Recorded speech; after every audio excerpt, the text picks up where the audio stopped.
Literature and Nautical English.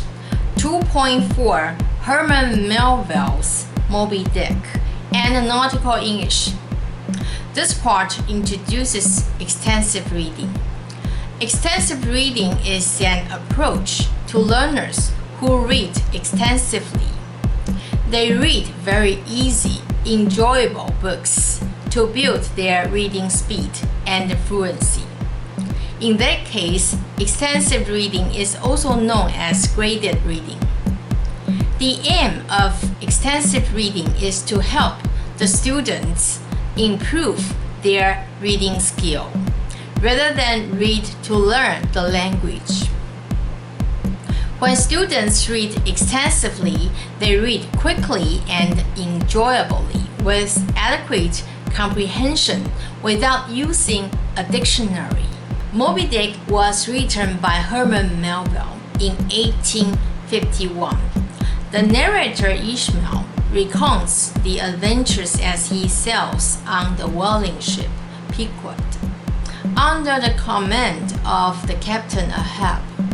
Ishmael believes he has embarked a routine voyage abroad on a normal whaling vessel. But he soon learns that Captain Ahab is not guiding the Pequod in the simple pursuit of commerce, but is seeking one particular whale, Moby Dick, an enormous white whale notorious for its giant size and its ability to destroy the whalers who seek it. The novel Moby Dick consists of an epilogue and 135 chapters, in which narrative and essayistic portions intermingle. Chapters 133 to 135 are about the chase of Moby Dick, from the first day to the third day. In the epilogue, Ishmael is the only survivor of the Pequod's final encounter with Moby Dick. He escapes because Quinquet's coffin bubbles up and becomes Ishmael's lifeboat. A day after the wreck, another ship, the Rachel, saves Ishmael. In this novel, Captain Ahab's prosthetic leg is the result of his first encounter with Moby Dick, the whale. In that encounter, Captain Ahab lost his leg and ship.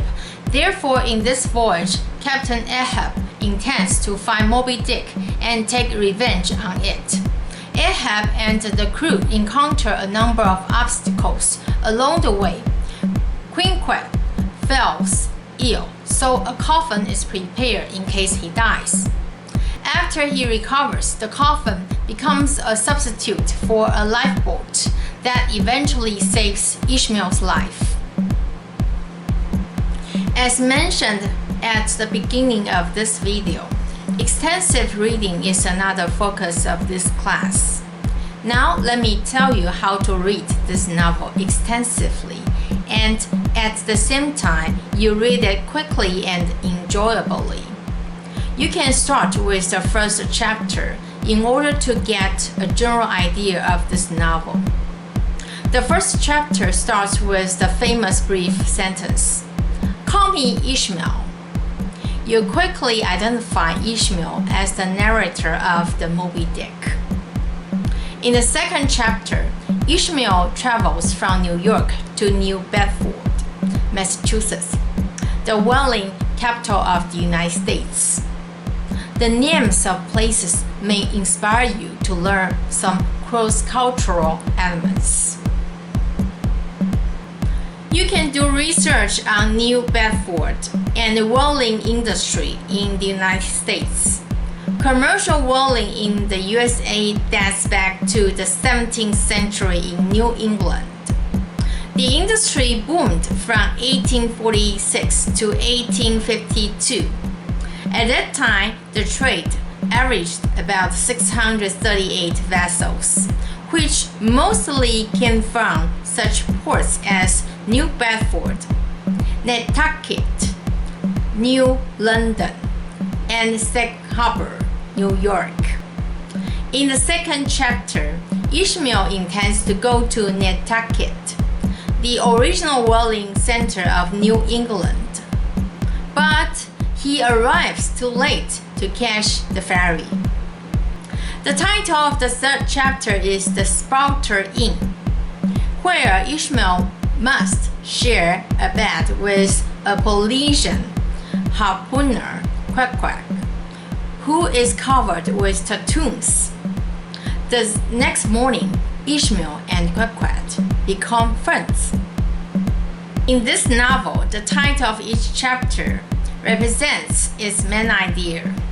In chapter 13, Ishmael and Quack decide to sail together and cross to Nantucket Island to work on a ship as sailors. The title of chapter 13 is Wheelbarrow, in which Ishmael and Quack set off for Nantucket with a wheelbarrow full of their stuff. The people of New Bedford stare at the man with a reputation as a cannibal and the white men behaving so friendly with each other. In this chapter, instructed by Yojo, Quack's wooden idol, to seek a ship for these two men, Ishmael finds the ship, the Pequod. He also learns that the ship's captain is the mysterious Ahab, named after a wicked biblical king.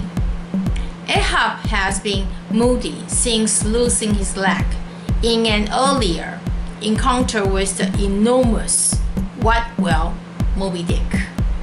Industry was engaged with the production of 3 raw materials. They were whale oil, sperm oil, and whale bones. As hinted in the title of chapter 16, The Ship, Ishmael sees the ship, the Pequod, small and wildly decorated with whale bones, at the Nantucket wharf.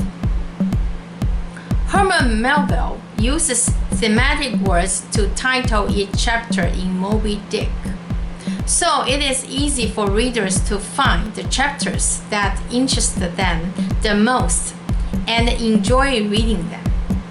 You can pick the chapters to start reading this novel by quickly reading through the titles of chapters. If you are interested in learning more about the mysterious captain of the Pequod, you can flip the pages and find chapter 28. The title of chapter 28 is Ahab. Ahab is aware of Elijah's warnings about his future death. However, he ignores it. Afterwards, Moby Dick appears. Over the course of 3 days, starting with chapter 133 and ending with chapter 135, the whale violently attacks Ahab and the Pequod until it destroys the ship, killing everyone except for Ishmael. In the epilogue, Ishmael survives by floating on Quack's coffin until he is rescued by another ship, the Rachel. Epilogue refers to a piece of text that shows at the end of a book, often giving a short statement about what happens to the characters after the book finishes.